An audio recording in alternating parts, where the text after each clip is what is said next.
Assalamualaikum warahmatullahi wabarakatuh.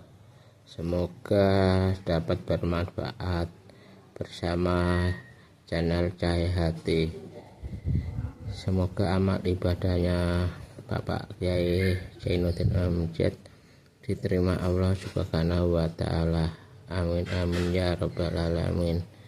Assalamualaikum warahmatullahi wabarakatuh. Selamat mendengarkan.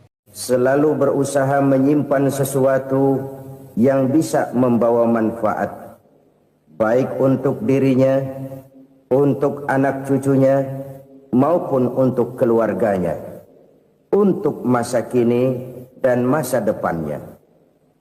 Kadang simpanan itu berbentuk uang, kadang berupa tanah, lain saat berbentuk pabrik, dan lain sebagainya. Sementara masa depan yang paling pasti adalah akhirat. Jika untuk masa depan dunia kita rela memeras keringat, membanting tulang, pergi pagi dan pulang petang, menyimpan uang, menyimpan tanah, menyimpan pabrik, pernahkah kita merenung jika satu saat kiamat datang, kita dibangkitkan dari kubur masing-masing, berdiri di padang mahsyar untuk mempertanggungjawabkan seluruh kegiatan hidup kita di dunia ini, lalu kita akan menuju ke alam akhirat. Sudahkah kita mempunyai simpanan untuk akhirat kita?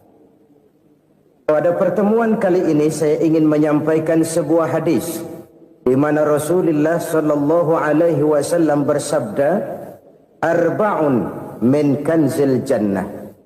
Simpanan sorga ada 4 macam. Yang pertama, ikhfa'us shadaqah, menyembunyikan sedekah.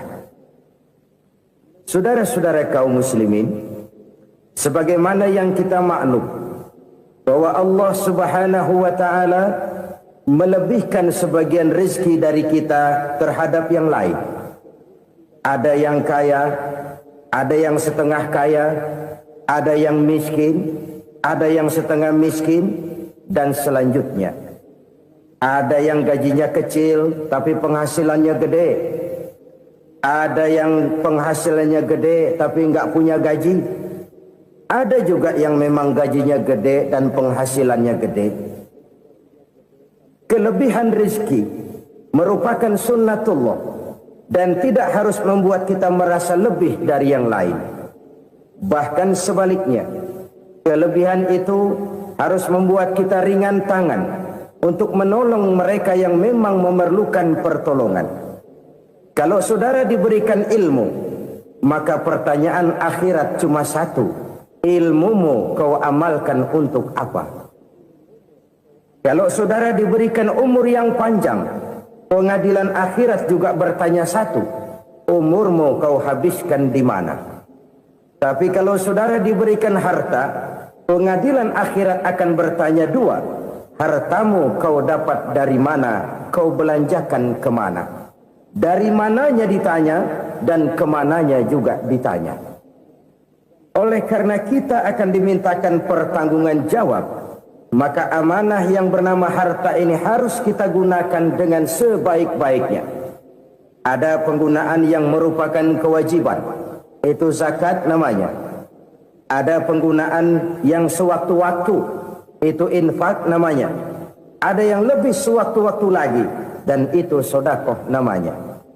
Zakat dia terikat oleh haul dan nisab, oleh putaran batas waktu dan ukuran dari harta itu sendiri.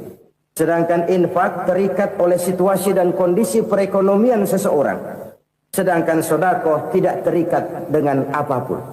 Dalam kondisi seperti apapun kita bisa melakukan sedekah dengan yang terkecil sekalipun. Sampai-sampai Rasulullah sallallahu alaihi wasallam mengajarkan, la tahqiranna minal ma'rufi syai'an walau an talqa akhaka biwajhin talik. Atau ada hadis, tabassumuka fi wajhi akhika laka shadaqah.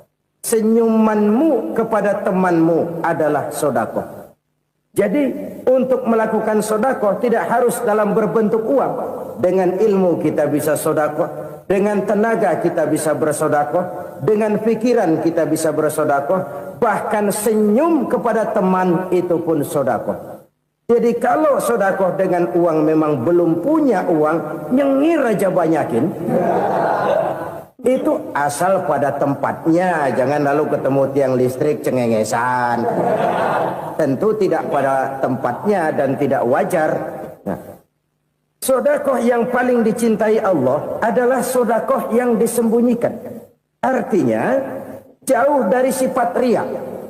Kan kadang-kadang ada orang sedekah itu disebutkan namanya. Apa tidak bagus? Kalau memang niatnya ikhlas, ya bagus-bagus saja. Untuk memberikan sugesti kepada yang lain. Di Fulan bin Fulan nyumbang sekian, diumumkan. Boleh kalau niatnya untuk memberikan rangsangan kepada yang lain supaya dia menyumbang lebih besar dari orang tadi. Tapi kalau itu mendatangkan riya, maka sedekah yang paling dicintai Allah adalah sedekah yang disembunyikan. Tangan kiri saja tidak tahu apa yang diberikan oleh tangan kanan.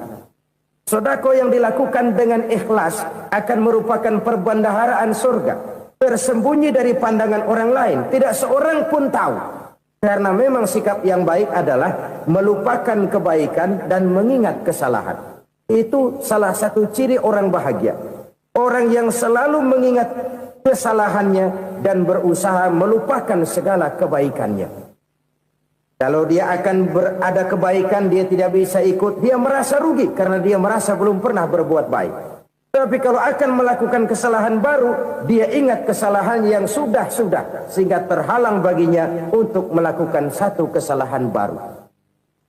Demikianlah saudara-saudara, bahwa Allah melebihkan rizki sebagian kita dari yang lain, agar terjadi tolong-menolong dalam kehidupan ini. Jadi kesenjangan yang nature, kesenjangan yang alami, itu sunnatullah. Ada yang kaya, ada yang miskin, ada yang kelas menengah. Nah, kenapa lalu sekarang kita berusaha mengentaskan kemiskinan? Oleh karena adanya kesenjangan struktural. Kalau yang kaya bisa semakin kaya, kenapa yang miskin tidak bisa naik jadi ikut sedikit kaya? Sebab pada dasarnya Islam adalah agama yang sejak turunnya sudah berupaya memerangi kemiskinan. Bahkan dikatakan kemiskinan itu mendekatkan kepada kekufuran. Orang kalau miskin udah dekat banget sama kafir. Gampang menjadi kafir. Berapa banyak saudara-saudara kita yang oleh karena soal perut, oleh karena soal materi, terpaksa meninggalkan dan menanggalkan akidahnya. Menjual petunjuk yang diberikan Allah dengan kesenangan dunia yang cuma sebentar ini. Na'udzubillah, thumma na'udzubillah. Jadi makin kita sembunyikan satu sedekah, semakin banyak perbendaharaan kita di surga. Sedekah yang paling dicintai Allah adalah sedekah yang disembunyikan. Malahan ada seorang sufi, dia punya kebiasaan kalau pergi sholat Jumat, dia bawa uang. Itu uang dia taruh di bawah tikar masjid. Dia niat sedekah kepada siapa saja yang nemuin itu duit. Maksudnya apa? Supaya yang nemuin nggak tahu siapa yang punya duit. Demikian dia saking ingin menyembunyikan sedekahnya. Karena sifat riya itu bisa memakan amal kita sendiri. Riya itu termasuk menyebut-nyebut kebaikan kita. Orang yang suka nepuk dada, sedikit-sedikit ngitungnya kalau nggak gua. Tuh kalau nggak gua tuh yang belah situ, kalau nggak gua. Iya, kalau nggak lu kenapa emang? Orang yang suka menepuk jasa, biasanya memang begitu saudara-saudara. Kalau perang lagi berkecamuk, orang nggak sempat ngaku jadi pahlawan. Tapi begitu perang selesai, yang kagak kenal bedil ngaku pahlawan, mas. Itu sesuatu yang biasa. Oleh karenanya, orang-orang yang ikhlas dalam bersedekah, disembunyikannya sedekah itu, Allah cinta betul. Malahan ada hadis memberikan jaminan, inna sedaqatal mar'il muslimi tazidu fil umri wa tadfa'u mitatas su'i. Sesungguhnya sedekahnya seorang mukmin tazidu fil umri, bisa menambah umur panjang. Wa tadfa'u mitatas su'i, dan menyelamatkan manusia dari mati secara su'ul khatimah. Jadi siapa yang kepengen panjang umur, banyaklah sedekah. Yang bosan hidup, pelit terus. Sedekah menambah panjang umur dan menyelamatkan manusia dari mati secara su'ul khatimah. Pak, katanya umur itu nggak bisa ditambah, nggak bisa dikurangin. Kapan? Kalau ajal sudah datang. Wa idza jaa ajaluhum la yastakhiruna sa'atan wa la yastakdimun. Kalau ajal datang tidak bisa dimajukan, tidak bisa dimundurkan. Itu kalau ajal sudah datang. Tidak bisa lagi umur ditambah dikurangi, sudah datang. Tapi kalau belum datang, itu kan haknya Allah. Mau ditambah, mau dikurangi, hak prerogatif Allah. Sebagai pencipta manusia, Allah maha kuasa dan maha mampu. Sedekah ini menambah panjang umur dan menyelamatkan manusia dari mati secara su'ul khatimah. Orang mati kan sama ya, kondisinya mati, nggak nafas. Tapi hakikat mati kan lain-lain. Ada yang mati itu husnul khatimah, baik akhirnya. Misalnya lagi ngaji mati, lagi sholat mati, lagi sedekah mati. Ini yang dinamakan dengan husnul khatimah, baik di akhirnya. Sebaliknya ada yang su'ul khatimah, jelek di akhirnya. Ini yang jadi catatan akhir. Lagi nyekek botol, mampus. Lagi banting kartu, modar. Su'ul khatimah, jelek pada akhirnya. Sedekah menyelamatkan manusia dari mati secara su'ul khatimah. Dan kita semua kepengen mendapat husnul khatimah, jauh dari su'ul khatimah. Oleh sebab itu yang bisa menyelamatkan kita dari penyakit itu antara lain adalah sedekah yang disembunyikan. Yang dikerjakan dengan ikhlas karena Allah. Tidak karena kepengen dipuji orang. Tidak karena ingin dikatakan orang pemurah. Sebab orang dermawan itu orang yang memberi tanpa harus diminta. Kalau masih harus diminta, ya belum dermawan namanya. Masih harus diminta. Kalau nggak diminta ya tulus. Lolos, polos. Saudara-saudara kaum muslimin rahimakumullah. Harta adalah amanat dan akan kita pertanggungjawabkan. Allah melebihkan rizki sebagian kita dari yang lain agar kita saling tolong menolong. Bantu membantu. Nabi janjikan siapa yang meringankan beban saudaranya muslim di dunia, Allah akan meringankan bebannya di akhirat nanti. Sebuah jaminan dari baginda Nabi. Si orang yang kita bantu barangkali tidak bisa membalas, Allah yang akan membalas lewat jalan lain yang tidak pernah kita sangka-sangka. Ada orang tanya, Pak, ini ada orang nyumbang masjid sambil marah-marah, bagaimana? Saya bilang sumbangannya aja ambil, marahnya jangan. Marahnya jangan diambil, itu urusan dia. Saudara-saudara kaum muslimin rahimakumullah. Umat Islam ini kan umat yang punya potensi besar. Kadang kita merenung, kenapa kadang-kadang pembangunan masjid kok lambat sekali? Kalau hotel hari ini peletakan pertama, bulan depan peresmian. Supermarket hari ini peletakan batu pertama, minggu depan peresmian. Tapi kalau sudah yang namanya masjid, kadang-kadang peletakan batu pertama sekaligus jadi batu terakhir. 3 tahun, 4 tahun, campur nebar jalak di jalanan, duit dijaring kayak ikan sepat. Apa tidak ada orang Islam yang kaya? Banyak. Apa tidak ada pengusaha muslim yang jadi konglomerat? Ada. Lalu yang belum banyak itu yang komit terhadap nilai-nilai agamanya. Akhirnya kita jatuh jadi umat yang lemah. Belum ada pengusaha konglomerat muslim buka pabrik supermi cap beduk misalnya umpamanya atau pabrik kecap cap sorban supaya identitas keislamannya sedikit kelihatan. Kita jatuh jadi umat yang lemah karena potensi tidak terinventarisir dengan baik. Kita ini ibarat kompor yang cuma matengin nasi orang lain. Potensi kita dimanfaatkan oleh orang lain. Ukhuwah Islamiyah kita baru terbatas kepada silaturahmi. Ukhuwah di bidang ekonomi kita lemah, ukhuwah di bidang kebudayaan kita lemah, apalagi ukhuwah di bidang politik kita lebih rapuh lagi. Padahal ukhuwah itu adalah totalitas kehidupan manusia, menyangkut ipolek sosbud, memerlukan nilai-nilai ukhuwah. Jadi oleh karena itu mari kita menyadari di dalam harta kita, walaupun kita yang cari, pergi pagi, pulang sore, peras keringat, banting tulang, di sana ada harta anak yatim. Di sana ada hak masjid. Di sana ada hak pesantren. Di sana ada hak jihad. Berbahagialah seseorang apabila dia oleh Allah dijadikan keran. Keran itu menyimpan air, tapi tidak untuk dirinya, tapi disalurkannya kepada mereka yang memang memerlukannya. Saudara-saudara kaum muslimin rahimakumullah, ini yang pertama. Jadi perbendaharaan surga adalah menyembunyikan sedekah. Orang lain nggak tahu, kita pun nggak pernah ngitung-ngitung. Kita anggap lewat begitu saja, padahal itu deposit akhirat. Satu. Yang kedua, perbendaharaan surga itu apa? Wa kitmanul musibah, menyembunyikan kesulitan. Kadang orang takut menghadapi kesulitan.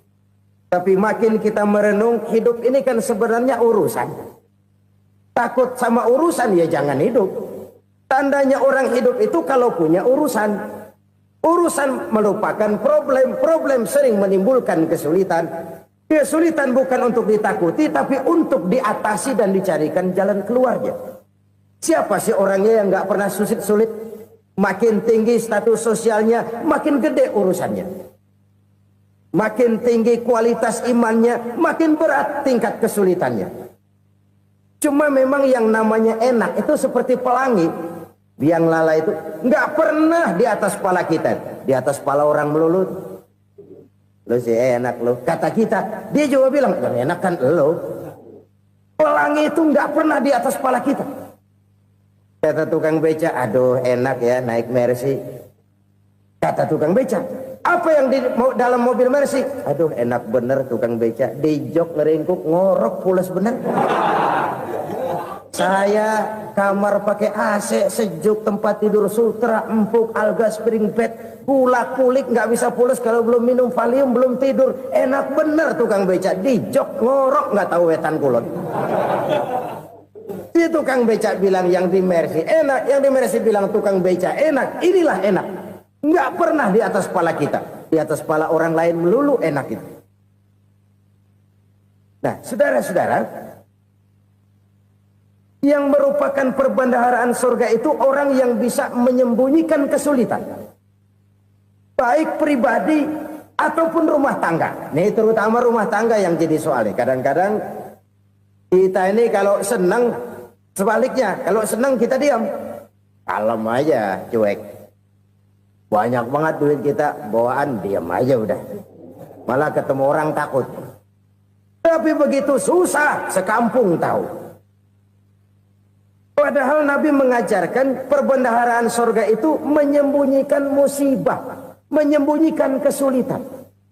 Kalau enak, cerita sama orang-orang. Kalau nggak enak, rasain sendiri, tekan sendiri, atasin sendiri. Kita kan sebaliknya. Senang kita diam, asal lagi susah, paling tidak kita nyari teman buat cerita kesusahan. Siapa orangnya yang nggak pernah susah? Cuma soalnya bagaimana kita mengatasi kesusahan itu sendiri.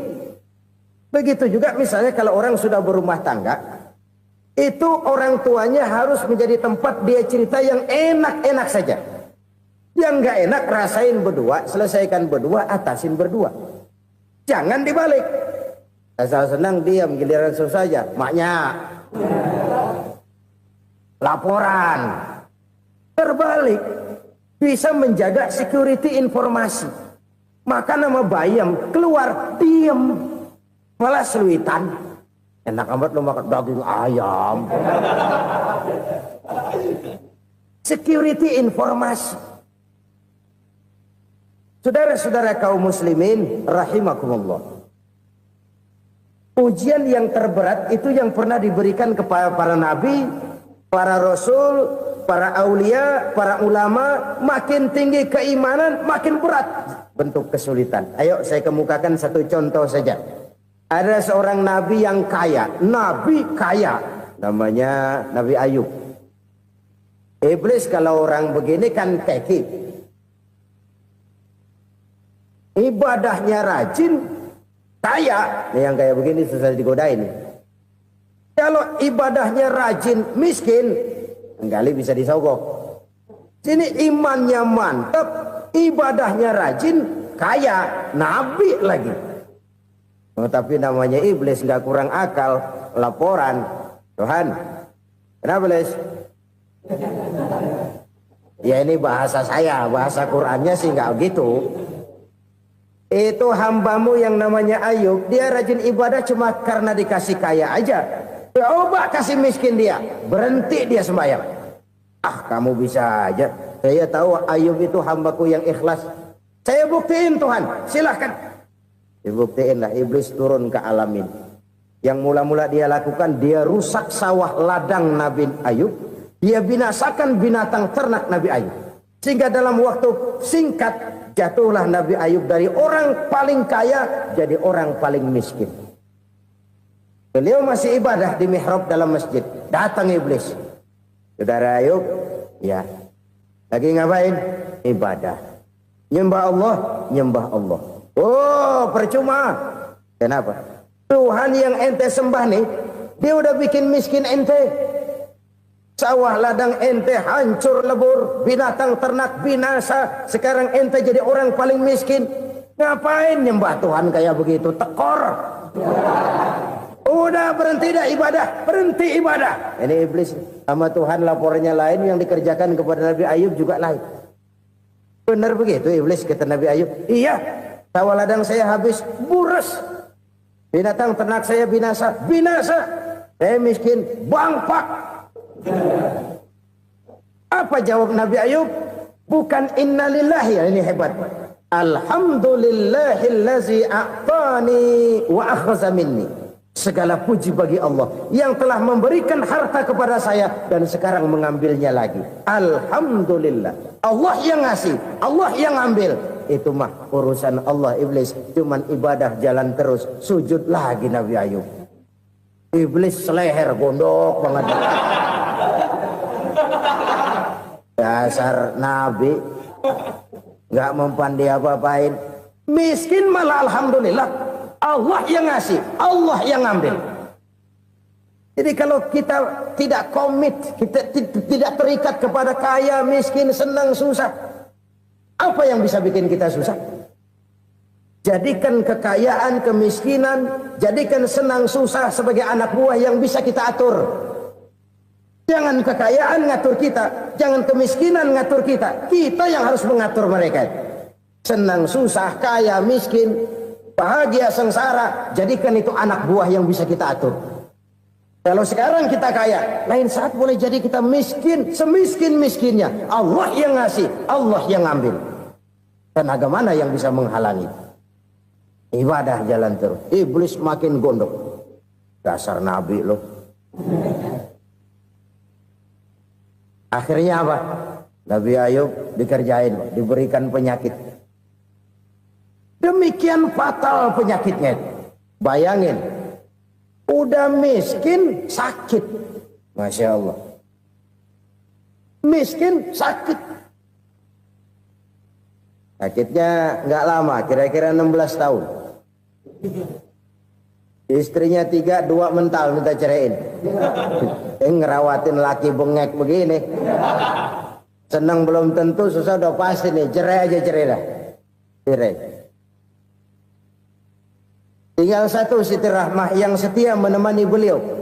Sesetia-setianya hati perempuan. Satu saat Siti Rahmah bilang, "Bang, iya, abang kan Nabi bang. Lalu namanya Nabi kan doanya jarang meleset bang. Maksud kamu minta kenapa sih sama Tuhan biar abang sembuh baik dah bang?" Siti Rahmah, iya. Saya sakit berapa tahun sih dah? 16 tahun bang. Sebelum ini saya sehat berapa tahun? Ya kira-kira 60 tahun bang. Nah coba ente banding-bandingin Rahmah. Saya dikasih sehat 60 tahun. Dikasih sakit 16 tahun, sudah nggak sabar mau doa kepada Allah minta sembuh. Saya malu kepada Allah. Diuji dengan yang luar biasa seperti ini, tidak mengganggu stabilitas kehambaannya. Dia tetap menghamba kepada Allah Subhanahu wa ta'ala. Saudara-saudara kaum muslimin rahimakumullah. Kunci menghadapi kesulitan itu apa? Allah jelaskan dalam satu ayat, wa basyiris sabirin alladzina iza asabathum musibah qalu inna lillahi wa inna ilaihi raji'un. Gembirakan orang-orang yang sabar. Siapa mereka itu? Yang apabila mendapat musibah mereka kembali kepada keyakinan dasar, segalanya dari Allah dan segalanya akan kembali kepada Allah. Ini konsepsi dasar dari sikap muslim dalam menghadapi berbagai kesulitan. Segalanya dari Allah, segalanya akan kembali kepada Allah. Kalau ini sudah kondisi dasarnya, maka kita akan lapang menghadapi kenyataan bagaimanapun pahitnya. Apakah itu namanya miskin, apakah itu namanya sakit, bahkan maut sekalipun. Maut sekalipun. Segalanya dari Allah, segalanya akan kembali kepada Allah. Ini sikap hidup, bukan sekedar ucapan. Kita kadang-kadang menjadikannya sebagai ucapan. Mulutnya sehingga berhenti, innalillahi wa inna ilaihi raji'un, tapi nangisnya terus gerung-gerungan. Bukan itu, ini kesadaran moral. Kalau segalanya dari Allah, segalanya kembali kepada Allah, kan sebenarnya cuma nunggu giliran. Hari ini saya nyembayangin dia, entah hari apa saya disembayangin orang. Hari ini saya antar dia ke kubur, entah hari apa orang nganterin saya ke kubur. Hari ini saya tahlilkan dia, entah nanti kapan orang tahlilkan saya. Segalanya dari Allah, segalanya akan kembali juga kepada Allah. Oleh sebab itu saudara-saudara, kesulitan bukan untuk ditakuti. Kesulitan justru untuk diatasi, dicarikan jalan keluarnya. Dan tidak ada orang yang tidak pernah mendapat kesulitan. Tidak ada. Semakin tinggi status sosial, semakin tinggi kualitas keimanan, semakin besar juga tingkat kesulitan. Hanya saja bagaimana cara kita mengatasinya. Dan Al-Quran menyatakan, inna ma'al usri yusra. Di balik kesulitan itu pasti ada kemudahan. Roda itu berputar. Karena itu Rasulullah Sallallahu Alaihi Wasallam mengingatkan kepada kita, ta'arraf ilallahi firraha ya'rifka fisyiddah. Ingatlah kepada Allah di waktu kamu senang, supaya Allah ingat kepada kamu di waktu kamu susah. Kalau waktu senang kita ingat kepada Allah, kita susah, Allah tidak akan meninggalkan kita. Tapi kalau waktu senang kita jauh dari Allah, sujud tidak sempat, dengan masjid jauh, ketika senang kita lupakan Allah. Nanti begitu kita susah, Allah lupakan kita. Dan itu menyakitkan. Oleh karena itu orang-orang tua kita dulu bilang, kalau lagi sehat ingat-ingat lu bakal sakit nanti. Kalau lagi kaya ingat-ingat satu saat kita bakal jatuh miskin. Bahkan kalau lagi muda ingat-ingat kita bakal tua. Dan yang terpenting kalau lagi hidup ingat-ingat kita bakal mati. Saudara-saudara kaum muslimin rahimakumullah. Jadi yang kedua yang merupakan perbendaharaan surga, menyembunyikan musibah. Saudara-saudara kaum muslimin rahimakumullah. Hal ketiga yang merupakan perbendaharaan surga adalah wasilatur rahmi. Orang yang suka bersilaturahmi. Sebagaimana yang kita maklum bahwa manusia adalah makhluk yang disebut zon politika. Makhluk sosial yang tidak mungkin hidup sendiri-sendiri. Betapa dan siapapun kita memerlukan orang lain. Bodoh betul manusia kalau tinggal di tengah masyarakat tapi tidak mau bermasyarakat. Merasa hebat sendiri, pinter sendiri, gagah sendiri, kaya sendiri. Mungkin kalau mati juga ngubur sendiri. Jangankan kita di sini, di sorga saja Nabi Adam waktu sendirian bengong melulu, mondar mandir. Allah tegur dam sepi dam. Ya ini kalau bahasa saya. Iya Tuhan sepi ini nggak ada coret-corekan pisan ini. Diciptakan Siti Hawa baru anteng Nabi Adam. Itu di surga. Cobalah. Umpamanya saudara tinggal di Jakarta nih. Kayak bener. Apaan aja di Jakarta punya saudara dah. Jembatan Semanggi ambil. Monas, Buntel bawa pulang. Hotel-hotel ambil semua. Cuman tinggal di Jakarta sendirian. Apa enaknya? Betapa dan siapapun kita perlu orang lain.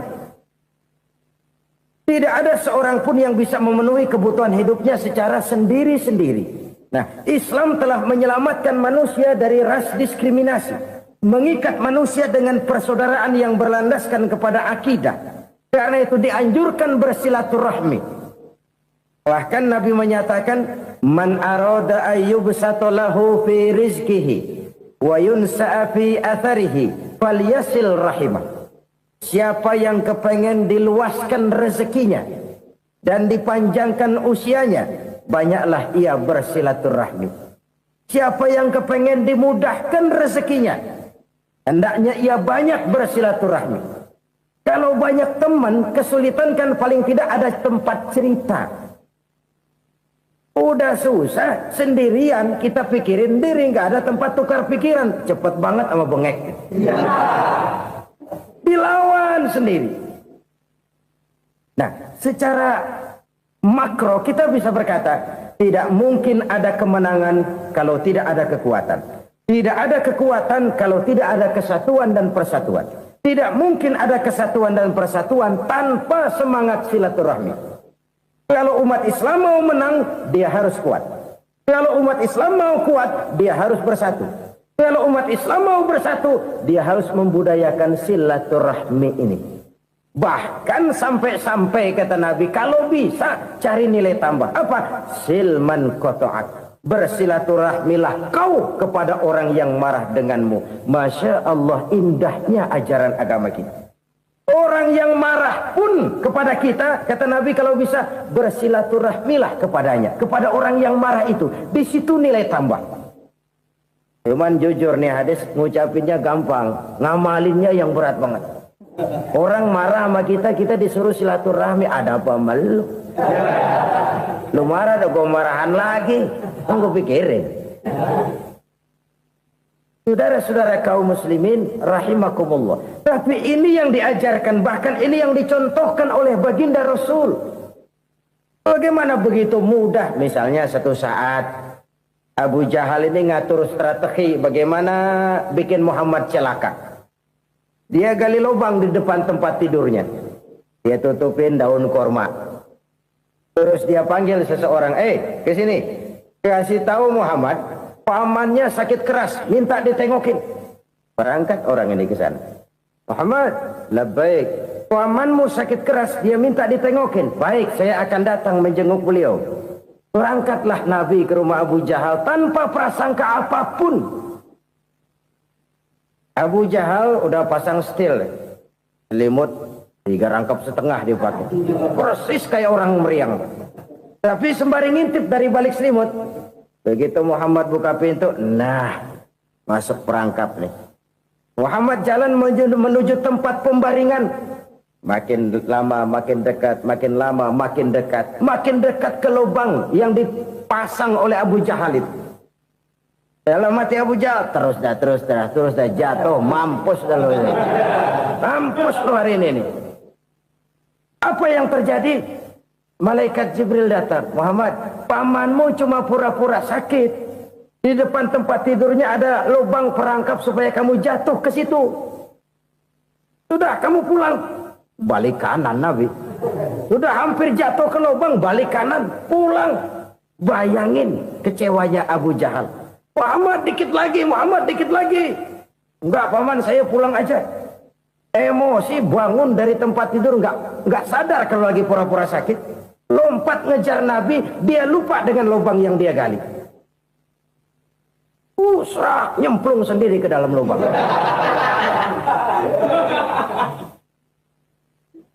Nabi terus berlalu. Ini terjadi keanehan. Jatuh ke lubang yang dia gali itu sebenarnya nggak terlalu dalam ya, antara 3-4 meteran lah. Tolong, saya jatuh ke lubang ini. Datanglah pelayan-pelayannya itu. Angkat saya dari sini. Oh, yang ngulurin tambang. 1 gulung, belum juga nyampe itu tambah. Kurang beli lagi ke warung. Sambung, ulur lagi, enggak juga bisa sampai. Wah ini kerjaan Muhammad ini.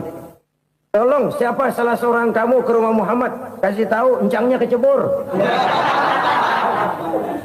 Minta ditolongin. Sampaikan kepada Rasul. Kenapa? Pamanmu jatuh ke lubang, Muhammad minta tolong diangkatin. Hambang udah nyambung-nyambung nggak nyampe juga. Ya nanti saya datang saya tolong. Coba. Nyata-nyata orang berniat jahat mau mencelakakan dia. Datang dia menolong. Ini yang disebut air tuba dibalas air susu ya ini. Bukan sebaliknya. Air tuba dibalas air susu. Paman, kecebur ya? Iya Muhammad, tolong ini. Pegang tangan saya. Nabi ulurkan tangannya, nyampe, dipegang oleh Abu Jahal, diangkat ke atas, sampai atas. Apa kata Abu Jahal? Sihirmu memang hebat Muhammad. Udah ditolongin dikata sihir, yang enak kita kemplang kan itu orang begitu. Urusan apa? Tapi inilah akhlak. Kalau bisa kamu bersilaturahmilah dengan orang yang marah kepadamu sekalipun. Orang marah kita tetap baik. Kalau kita berbuat baik sama orang yang memang baik, rasanya sih biasa-biasa aja. Orang baik kita baik lagi, ya draw aja, belum ada nilai tambah di situ. Baru ada nilai tambah kalau kita bisa berbuat baik kepada orang yang nyakitin kita. Itu namanya kita setingkat di atas dia. Dia sakitin kita, kita berbuat baik sama dia. Dia pelit sama kita, kita baik sama dia. Dia marahin kita, kita deketin dia. Di situ kita punya nilai tambah. Jadi siapa yang ingin diluaskan rezekinya kata Nabi dan dipanjangkan umurnya, hendaklah ia banyak-banyak bersilaturahmi.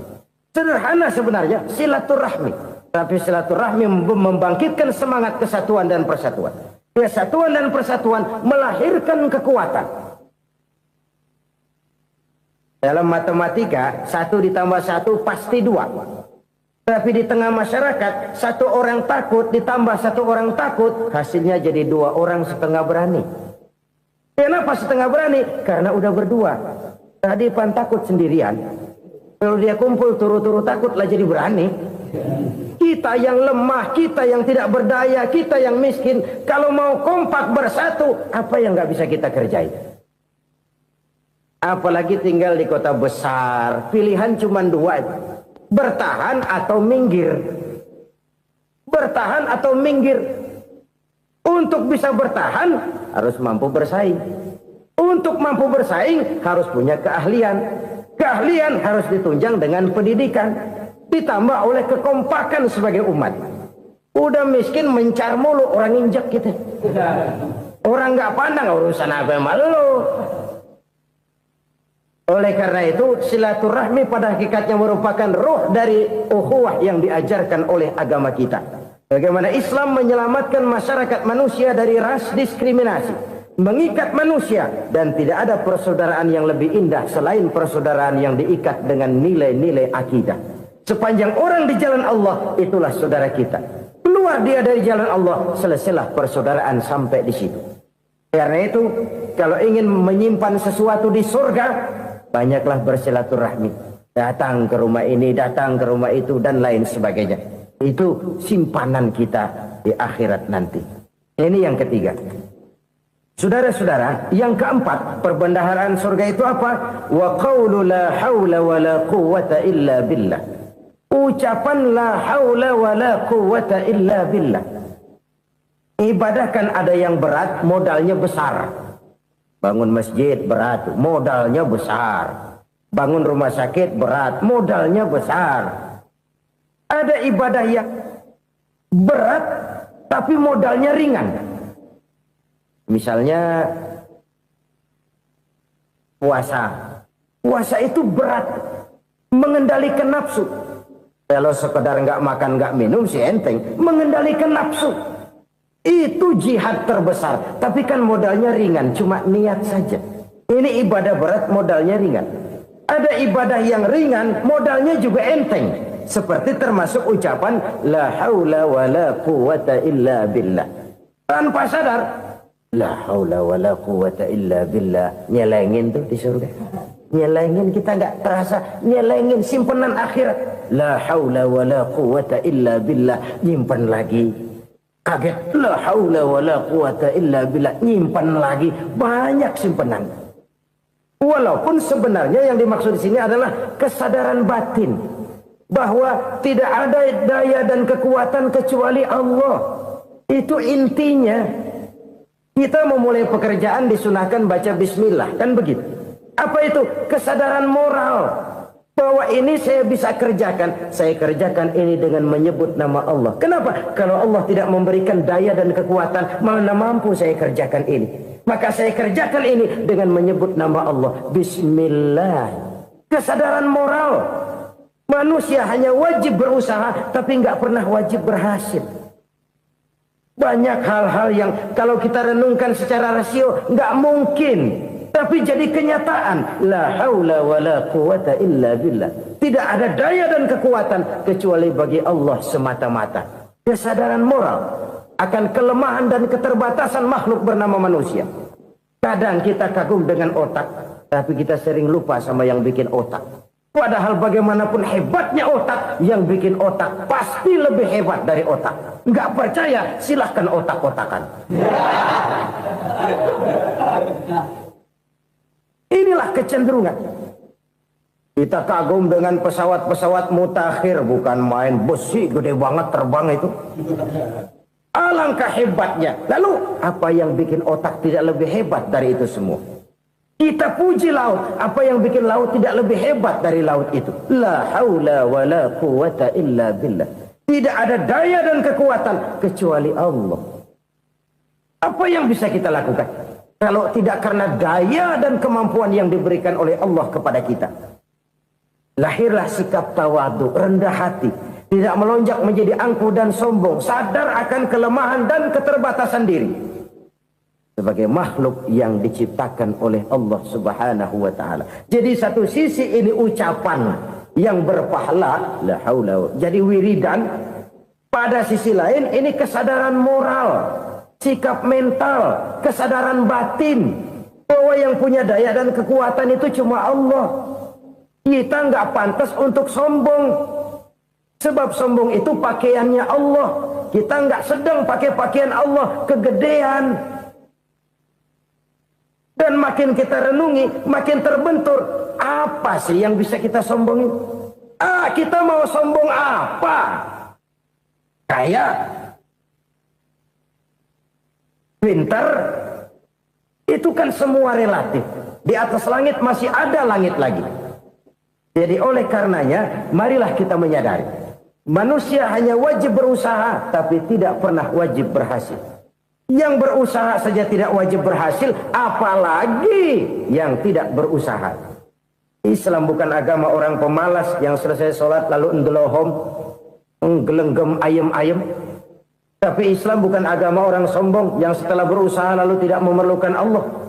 Kita bisa saja bikin proyeksi, tahun sekian kita bakal panen besar menurut perhitungan otak. Tapi ada kejadian lain. Apa? Tikus ngambek. Habis itu dimakanin tikus, panen gagal. Proyeksi rasional gagal oleh tikus-tikus yang ngambek itu. Bisa saja terjadi. Tahun depan kita panen besar, urung. Kenapa? Musim panas panjang. Dan sekarang ini koran-koran bikin berita musim mengalami penyelewengan. Bukan cuma manusia yang nyeleweng sekarang. Musim pakai nyeleweng. Mestinya kan musim hujan udah selesai. Masih hujan-hujan juga. Musim.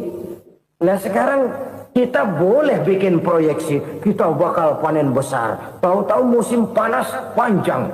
Sawah retak, air kering. Cari teknokrat yang paling botak. Suruh pendekin tuh musim panas. La haula wa la quwata illa billah. Inilah kesadaran moral. Saudara, saya teringat satu saat ada seorang konglomerat. Umurnya ya kira-kira 70-an. Suatu saat dia ditanya oleh wartawan, "Pak, umur Bapak berapa sih?" "Ya paling 10 tahun." 10 tahun. 10 tahun. Anak bapak berapa orang? Satu saja. Satu. Harta bapak berapa? Ya paling-paling bangsa 7 juta kali. 7 juta? Iya. Pak, kenapa bapak bohongi saya? Bapak punya buku biografi. Koran-koran, majalah-majalah banyak memuat cerita riwayat hidup bapak. Saya tahu umur bapak 70. Kenapa bilang cuma 7 tahun? Saya tahu anak bapak 8. Kenapa cuma bilang 1? Saya tahu harta bapak miliaran, mungkin triliunan. Pabrik di mana-mana, bank di mana-mana. Kenapa bilang uang bapak cuma 7 juta? Nah, kata si konglomerat tadi, kamu benar nak, kamu benar. Umur saya kalau jumlahnya memang 70 nak.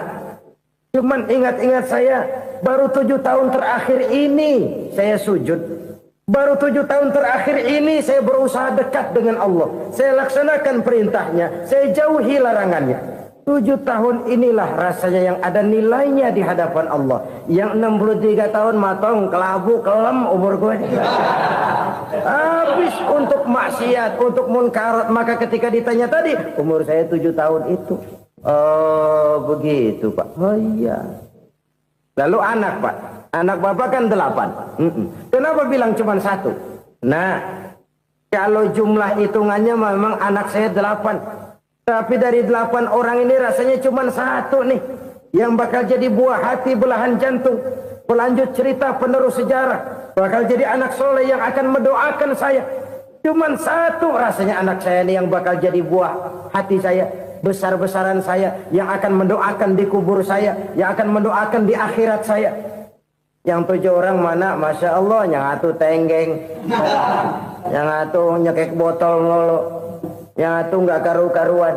Makanya saya bilang 1 anak saya yang akan bisa mendoakan saya. Oh begitu Pak. Iya. Nah harta Pak, harta bapak kan triliunan. Pabrik bapak di mana-mana. Uang bapak hampir di tiap bank-bank besar. Kenapa bilang cuma 7 juta? Betul kau nak. Harta saya kalau jumlahnya memang miliaran, triliunan mungkin. Tapi yang saya ingat baru 7 juta tuh yang saya belanjakan di jalan Allah. Saya nyumbang masjid, saya santuni yatim piatu, saya bantu pembangunan pesantren, saya bantu pembangunan rumah sakit Islam. Itu yang akan saya bawa pulang ke akhirat, yang 7 juta itu. Yang triliunan itu nanti akan diperebutkan oleh anak-anak saya sebagai waris saya. Jadi harta saya 7 juta itu yang bakal nemenin saya di akhirat, yang akan saya bawa pulang jadi teman saya. Saudara-saudara kaum muslimin, jangan-jangan orang tua itu adalah kita-kita ini. Jangan-jangan kita-kita ini adalah orang tua itu. Jangan-jangan itu potret dari diri kita masing-masing. Dari sekian umur yang diberikan Allah, berapa tahun yang ada nilainya di hadapan Allah. Dari sekian anak-anak yang merupakan amanah, berapa yang akan mendoakan kita sebagai orang tuanya menjadi anak soleh. Dari sekian banyak harta yang diberikan Allah, berapa yang akan kita bawa pulang menghadapnya nanti, yang kita belanjakan di jalan Allah. Ini sebuah potret kehidupan. Karena itu kita kembali kepada la haula wa la quwata illa billah. Kita wajib berusaha, kita wajib berikhtiar. Selebihnya segala daya dan kekuatan hanya milik Allah saja semata-mata. Satu kesadaran batin dari setiap pribadi muslim. Setelah ia berusaha dan berikhtiar, ia menyerahkannya kepada Allah Subhanahu wa ta'ala. Jadi satu sisi ini merupakan wiridan ucapan yang mengandung pahala. Pada sisi lain ini merupakan sikap batin dari seorang muslim di dalam ia menghadapi realitas kehidupan ini. Saudara-saudara kaum muslimin rahimakumullah. Kalau ini kita jadikan satu basis kehidupan, maka ini akan menyelamatkan manusia dari kemungkinan tergelincir menjadi orang yang lupa diri dan lupa darat. Sebab itu Imamul Ghazali berpesan, jadidis safinah fa innal bahra amiq wa khuziz zad fa inna safara ba'id wa khaffifil hamla fa innal hamla sadid. Perbarui selalu kapalmu karena lautan sangat dalam. Bawa bekal yang banyak karena perjalanan ini sangat jauh. Ringankan beban karena kebanyakan beban akan menyakitkan. Alangkah indah kalimat ini, alangkah dalam makna yang terkandung di sana. Perbarui selalu kapalmu karena lautan sangat dalam. Apa artinya ini? Jaga mentalmu baik-baik. Pelihara imanmu baik-baik karena hidup penuh cobaan seperti lautan. Kita kalau berlayar di lautan kan kadang-kadang tenang, angin bertiup sepoi-sepoi basah. Jika malam datang, bintang gemintang bertabur menghias cakrawala. Rembulan memantulkan sinarnya dengan indah. Dalam keadaan begitu berlayar enak. Tapi lain saat ombak menggunung, halilintar menyambar, angin topan bertiup. Berapa banyak sudah saudara-saudara kita yang tenggelam di lautan dunia tanpa sadar bahwa dia belum sampai kepada pantai yang akan dituju. Berapa banyak sudah saudara-saudara kita yang tenggelam di lautan dunia ini tanpa sempat bangkit lagi. Dia menyangka sudah sampai kepada tujuannya. Hati-hati kapal jangan sampai bocor karena lautan sangat dalam. Iman ini jaga baik-baik karena hidup penuh dengan ujian. Wa khuzizat fa inna safara ba'id. Bawa bekal yang banyak karena perjalanan sangat jauh. Saudara mau ke Bandung, bawa duit. Saudara mau ke Surabaya, banyakkan lagi duitnya. Saudara mau ke Mekah, gepokan, iketan tuh duit nggak lembaran lagi. Makin jauh perjalanan, makin banyak bekal yang harus kita bawa. Kalau saudara dari Jakarta mau ke Surabaya, kagak bawa duit berangkat juga, itu sih bukan berani namanya, nekat. Sampai Surabaya belum tentu, sengsara di jalan udah pasti. Kenapa? Nggak bawa bekal berangkat. Sama juga kita nih, misalnya belum sempat sembahyang, mati. Waduh, berani banget orang. Belum punya bekal, mati. Sengsara di jalan. Atau bekal tidak cukup. Dari Jakarta saudara mau ke Surabaya, bawa duit 500 perak. Paling jauh Cikampek nyampenya itu. Paling jauh itu. Antara jauhnya perjalanan dengan bekal yang saudara bawa tidak seimbang. Hidup ini perjalanan panjang. A walking tour. Dimulai dari alam arwah. Sebelum jasad diciptakan, roh diciptakan lebih dulu. Dari situ pindah ke alam rahim. Dari alam rahim pindah ke alam dunia. Dari alam dunia pindah ke alam barzah. Baru menuju akhirat. Satu perjalanan panjang. Kalau bekal tidak bawa, sengsara di jalan. Bawa bekal yang banyak karena perjalanan ini sangat jauh. Wa khaffifil hamla, ringankan beban karena beban itu cuma akan menyulitkan. Kalau bekal itu sih keperluan, tapi beban nggak kita perluin, coba ngeberat-beratin. Apa ini beban? Dosa. Kecurangan, kebatilan, kesoliman, ketidakadilan, kesewenang-wenangan. Itu akan jadi beban kita di akhirat. Alangkah celakanya, perjalanan panjang, bekal tidak bawa, beban kelewat banyak. Alamat sengsara di jalan. Pahala tidak ada, dosa berlipat ganda. Na'udzubillah, summa na'udzubillah. Kalau kita rangkum nasihat Al-Ghazali dengan kisah si konglomerat tadi, kita akan mengambil kesimpulan. Pertama, bekal terbaik dalam menghadapi gejolak kehidupan ini tidak lain adalah iman. Yang kedua, pahala dan dosa. Dua hal kontroversial. Pahala adalah bekal, dosa adalah beban. Tapi kita sekarang kan tidak begitu terangsang kepada yang abstrak. Orang berlomba mencari yang konkret-konkret saja. Yang real. Kalau memang dosa, benjol dong. Kira-kira begitu. Kira-kira begitu. Persis orang Yahudi dulu. Orang Yahudi itu kan pernah minta kepada Nabi Musa. Ya Musa lan nu'mina laka hatta narallaha jahrah. Musa, kami nggak bakal mau beriman kepada Allah kalau belum kami lihat Allah ada nongkrong di depan kami. Kalau memang Tuhan ada, taruh dong di depan kami. Mau yang konkret-konkret saja. Kalau memang dosa, benjol dong. Kalau memang pahala, berasa dong. Orang terangsang kepada yang real, yang konkret-konkret saja. Karena itu, untuk mengejar dosa, orang mau bayar. Tapi untuk mengejar pahala walaupun tidak bayar, orang segan. Ini yang dikatakan oleh Nabi, kamu mengharapkan ke surga tapi kamu berat melaksanakan sesuatu yang bisa membawa kamu ke surga. Kamu ingin jauh dari neraka tapi tiap saat kamu lakukan perbuatan-perbuatan yang justru menjerumuskan kamu ke neraka. Idda'aitum an-najata minan nar wa ramaitum fiha anfusakum. Kamu ingin selamat dari neraka tapi kamu lemparkan diri kamu ke neraka. Kamu ingin masuk surga, tapi berat sekali kamu melakukan perbuatan-perbuatan yang bisa menyampaikan kamu di surga. Saudara-saudara kaum muslimin, rahimakumullah. Jadi hal keempat yang merupakan perbendaharaan surga adalah la haula wa la quwwata illa billah. Satu sisi ini merupakan ucapan yang memperberat timbangan akhirat. Pada sisi lain ini merupakan sikap hidup seorang muslim. Kesadaran batin yang sangat dalam bahwa tidak ada daya dan kekuatan kecuali Allah. Dan itu kita simbolkan pada saat memulai pekerjaan dengan Bismillah, dengan menyebut nama Allah. Satu kesadaran moral, saya hanya bisa melakukan ini karena diberikan daya dan kekuatan oleh Allah. Lahirlah sikap tawadu, rendah hati, tidak melonjak menjadi angkuh dan sombong. Saudara-saudara, sampai sini dulu jumpa kita kali ini. Semoga 4 perbendaharaan surga ini dapat kita lakukan, yang kelak akan merupakan bekal kita di kemudian hari nanti. Amin ya rabbal alamin. Bapak-bapak, ibu-ibu, saudara-saudara kaum muslimin rahimakumullah.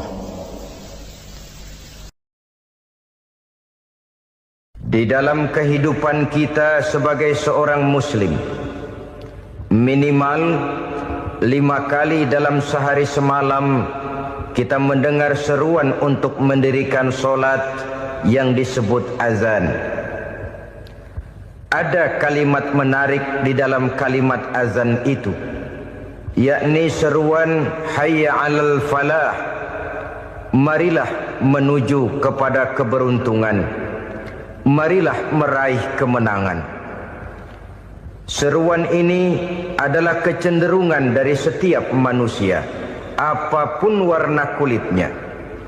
Artinya, setiap orang dalam hidup selalu ingin meraih dan mencari kemenangan. Kemenangan akan melahirkan kepuasan batin, dan kepuasan batin memberikan kebahagiaan. Sedangkan kekalahan melahirkan penderitaan batin, dan penderitaan batin menjerumuskan seseorang di dalam berbagai bentuk kerugian. Jikalau inilah seruan azan, maka masalahnya ialah apa yang menyebabkan kita meraih kemenangan. Al-Quranul Karim memberikan tuntunan dan ajaran kepada kita bahwa orang-orang yang memperoleh kemenangan itu tidak lain adalah orang-orang yang bertakwa. Hanyalah mereka yang bertakwa kepada Allah Subhanahu wa ta'ala pada akhirnya akan tampil sebagai pemenang. Lalu siapa orang yang bertakwa itu? Dijelaskan dalam awal-awal Al-Baqarah, orang yang bertakwa yang akan meraih kemenangan. Pertama, allazina yu'minuna bil ghaib, yaitu orang-orang yang beriman kepada yang gaib. Percaya bahwa ada alam yang gaib, alam yang abstrak, alam yang tidak bisa dijangkau oleh salah satu daripada panca indera kita. Mereka percaya dan beriman kepada adanya malaikat, beriman kepada adanya iblis dan jin, beriman kepada adanya alam kubur, beriman kepada adanya alam mahsyar, beriman kepada adanya alam akhirat, beriman kepada adanya surga dan neraka. Beriman bukan cuma sekedar beriman dalam ucapan bibir saja, tetapi beriman yang nilai iman itu mampu mewarnai gerak dan gaya hidupnya. Iman yang meresap sampai ke tulang sumsum, kemudian memberikan dampak positif di dalam kehidupan manusia. Alam, kita tahu, adalah sesuatu yang selain Allah, dan Allah bukanlah alam. apapun namanya selain daripada Allah itu adalah alam. Alam pada hakikatnya terbagi menjadi dua. Ada alam syahadah, alam nyata, alam konkret, alam yang bisa dijangkau oleh salah satu indera kita. Kemudian ada alam ghaib, alam yang tidak bisa dijangkau oleh panca indera kita, alam metafisika, alam abstrak, alam yang wajib kita imani keberadaannya. Kita percaya bahwa malaikat itu ada.